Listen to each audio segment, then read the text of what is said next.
এই অবেলায় তোমারই আকাশে। হে হাই এভরিওয়ান, কেমন আছো সবাই? আশা করছি ভীষণ ভালো আছো। তো welcome back to my daily blog. আজকে শুরুতেই দেখতে পেলে যে শাড়ি পরে ব্লগটা স্টার্ট করে দিলাম। আর এই পুচকি বাচ্চাটাকে দেখে হয়তো বুঝেই গেছো যে এটা কোন দিনের ব্লগ। আর হ্যাঁ, এটা হচ্ছে সরস্বতী পুজো স্পেশাল ব্লগ। এবার যেহেতু সরস্বতী পুজো দুদিন পড়েছে, তো প্রথম দিন আমি বাড়িতে পুজোটা সেরে নিয়েছিলাম। তারপরে পরের দিন আমি বেরিয়ে পড়লাম ঘোরার জন্য। যদি আজকে আমি পুজোটা করতাম, হয়তো আমি টাইম মতন ঘুরতে বেরোতে পারতাম না। কাল আর ভুল অবসন্ন বিকেলে। আর যেদিন পঞ্চমী লাগে সেদিন পুজোটা করতে কিন্তু বেশি ভালো লাগে। আর আজকে কিন্তু পুরো সরস্বতী পুজো ভাইবসটা লাগছিল রাস্তায় বেরিয়ে। কালকে কিন্তু সেরকম সবাই ঘুরে নেই বা স্কুল কলেজে, যেহেতু আজকেই পুজোটা হচ্ছে মানে পরের দিনের পুজোটা, তার জন্য কিন্তু রাস্তাঘাটে ভীষণ ভিড় ছিল। আর আমি আজকে অনেক বছর পরে আসলাম সরস্বতী পুজোয় ঘোরার জন্য।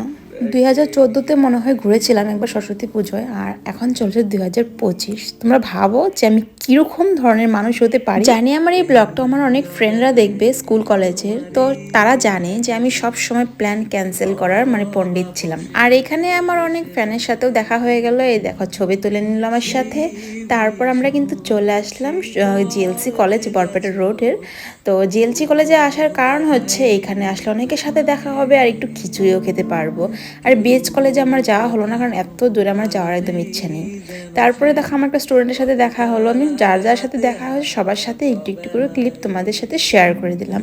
গতকাল আর ভুল অবসন্ন বিকেলে ভেজা চোখ দেখায়নি তোমায়।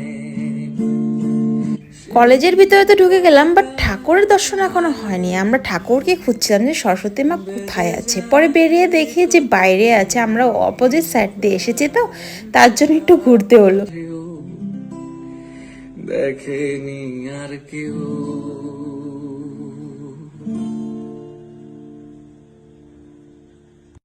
এই অবেলায় তোমারই আকাশে নীরব আপোষে ভেসে যায়।